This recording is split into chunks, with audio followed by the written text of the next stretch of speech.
जय हिंद साथियों, कैसे हैं आप सब लोग। उम्मीद करता हूं सभी अच्छे होंगे। साथियों, आज हम बात करने वाले हैं बीएससी एग्रीकल्चर के बारे में। बीएससी एग्रीकल्चर के बारे में पूरी तरीके से जानेंगे कि इसके लिए एलिजिबिलिटी क्राइटेरिया क्या होता है, कहां से हमें करना चाहिए, कहां से नहीं करना चाहिए, इसको करने के बाद हमारा करियर किस तरीके से रहता है, जॉब हमें कहां पर मिलती है, गवर्नमेंट सेक्टर, प्राइवेट सेक्टर, हमारे पास क्या क्या ऑप्शंस होते हैं। तो पूरी डिटेल में एक एक पॉइंट में आपको एक्सप्लेन करने वाला हूं। आपके बीएससी एग्रीकल्चर को लेकर जितने भी क्वेश्चन क्वेरी हैं उन सबके आंसर आपको इस वीडियो में मिलने वाले हैं। करना क्या है, आपको वीडियो को अंत तक देखना है और यदि आपको वीडियो पसंद आती है तो वीडियो को लाइक और शेयर भी कर दीजिएगा। तो चलिए साथियों, बिना किसी देर के करते हैं आज की वीडियो को शुरू। साथियों, वीडियो शुरू करने से पहले एक रिक्वेस्ट मैं आपसे करना चाहूंगा कि यदि आपने अभी तक चैनल को सब्सक्राइब नहीं किया है तो सबसे पहले चैनल को सब्सक्राइब कर लीजिए और बेल आइकन को प्रेस कर लीजिएगा, क्योंकि मैं आपके लिए इसी तरीके की इंफॉर्मेशन वीडियो लाता रहता हूं।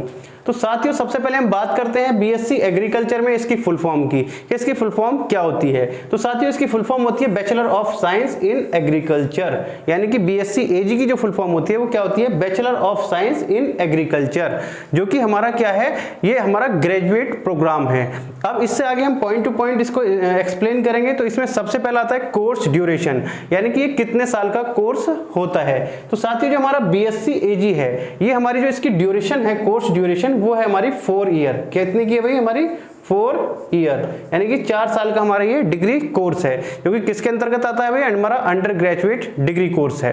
क्लियर है आपको। चलिए इससे आगे बात करते हैं। नेक्स्ट है आपका, इसके लिए एलिजिबिलिटी क्राइटेरिया क्या है, जो सबसे महत्वपूर्ण। बच्चों को यहाँ पर कंफ्यूजन होता है कि हमारे लिए हम इसको कर पाएंगे या नहीं कर पाएंगे। तो इसमें एलिजिबिलिटी क्राइटेरिया की यदि हम बात करते हैं तो एलिजिबिलिटी क्राइटेरिया में आपने किसी भी मान्यता प्राप्त बोर्ड से अपना क्या किया हुआ हो, 12th पास हो, आप क्या हो, 12th पास हो। और 12th में आपके पास क्या होना चाहिए, या तो आपके पास पीसीबी हो, यानी कि फिजिक्स केमिस्ट्री बायोलॉजी, या फिर आपके पास क्या हो, पीसीएम, यानी कि फिजिक्स केमिस्ट्री मैथ, या फिर आपने क्या किया हुआ, 12th अपना एग्रीकल्चर से किया हुआ हो। 12th आप एग्रीकल्चर से भी यदि किए हुए हैं तो भी आप बीएससी एग्रीकल्चर कर सकते हैं। यानी कि यदि आपने 12th इन तीनों में से किसी भी स्ट्रीम से किया है तो आप बीएससी एग्रीकल्चर के लिए एलिजिबल हैं।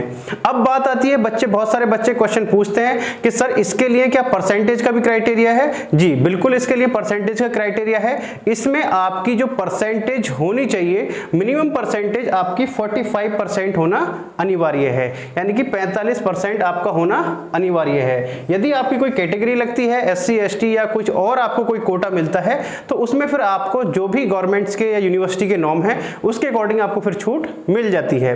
तो ये है इसका एलिजिबिलिटी क्राइटेरिया। यदि आपको बीएससी में एडमिशन लेना है तो ये क्राइटेरिया आपको फुलफिल करना होगा।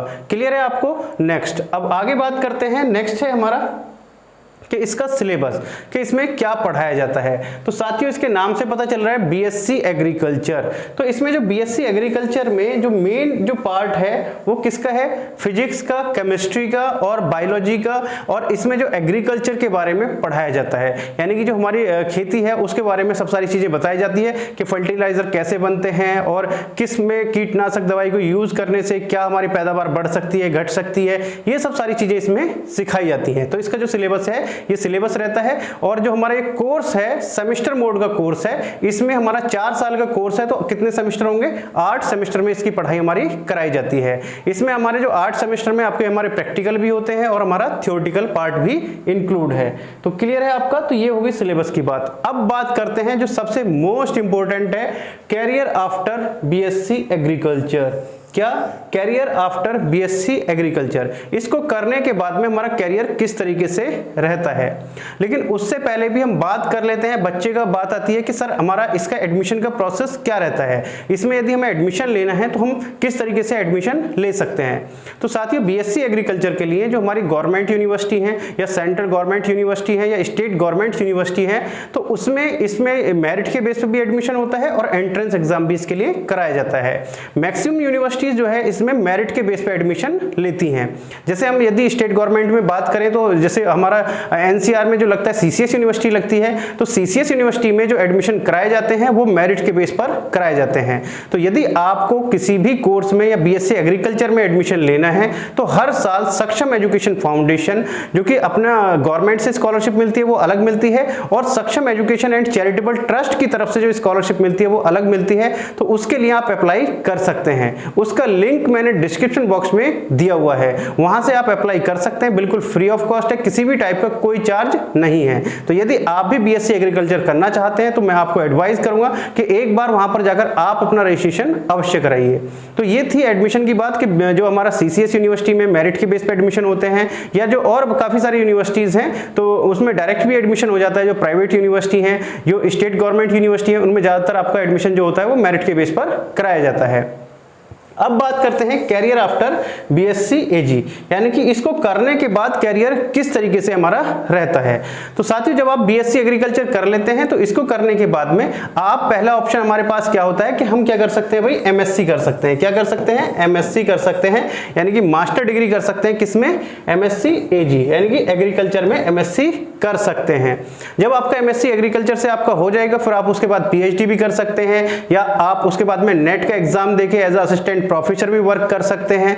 तो पहला ऑप्शन आपके पास क्या है कि आप बीएससी एजी करने के बाद में एमएससी एजी कर सकते हैं।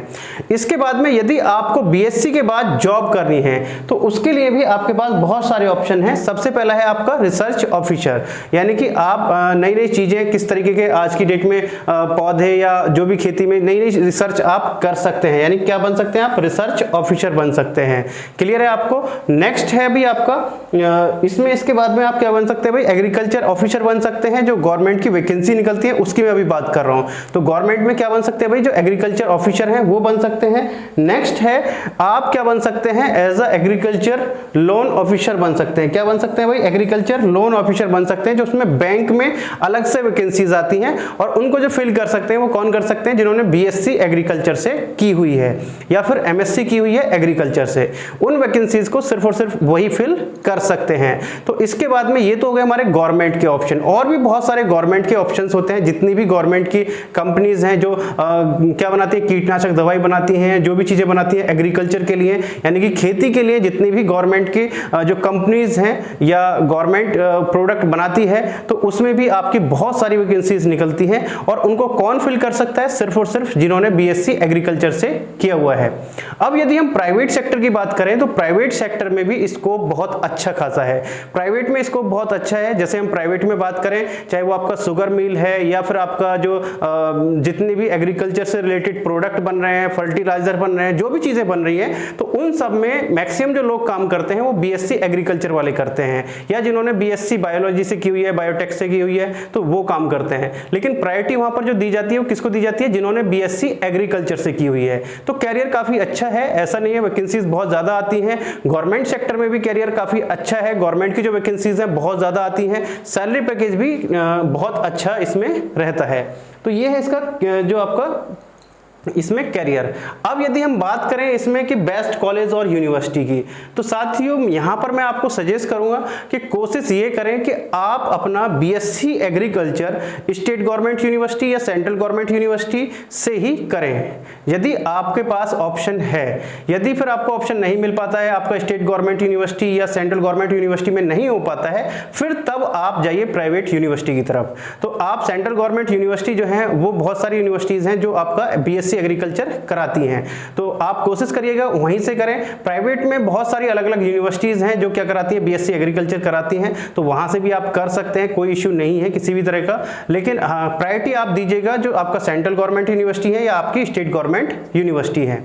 तो साथियों ऑलमोस्ट मैंने सब सारी चीजें आपको बता दी है बीएससी एग्रीकल्चर से रिलेटेड। यदि अभी भी आपको कोई और क्वेश्चन रह गया है बीएससी एग्रीकल्चर को लेकर या फिर आपका किसी और कोर्स को लेकर, तो आप मेरे से कमेंट बॉक्स में पूछ सकते हैं। एक क्वेश्चन और पूछते हैं बच्चे कि इसको करने के लिए फीस कितनी लगती है। तो साथियों यदि हम फीस की बात करें तो फीस इसमें अलग अलग यूनिवर्सिटी और कॉलेज के ऊपर डिपेंड करती है। यदि हम मिनिमम फीस की बात करें तो मिनिमम फीस इसकी वही 30,000 रुपए पर ईयर से लेकर मैं यदि प्राइवेट यूनिवर्सिटी या प्राइवेट कॉलेजों की या सेंट्रल गवर्नमेंट यूनिवर्सिटी में कुछ कॉलेजों की मैं बात कर रहा हूं, तो इसकी जो मिनिमम फीस है वो आपकी 25 से 30,000 रुपए से लेकर और 60-70 हजार रुपए तक रहती है पर ईयर की फीस। इससे ज्यादा फीस इसकी नहीं होती है। जो आपकी प्राइवेट यूनिवर्सिटी है या यदि एक अपने आप में ब्रांड है तो वहां पर जो फिर फीस होती है वो लगभग 1 लाख रुपए के आसपास होती है, इससे ज्यादा फीस नहीं होती है। तो साथियों ऑलमोस्ट मैंने सब सारी चीजें आपको क्लियर कर दी हैं। आपको मेरे द्वारा दी गई जानकारी कैसी लगी मुझे कमेंट करके एक बार जरूर बताइएगा। तो चलिए साथियों मिलते हैं आपसे नेक्स्ट वीडियो में कुछ नई अपडेट के साथ में। तब तक के लिए जय हिंद जय भारत।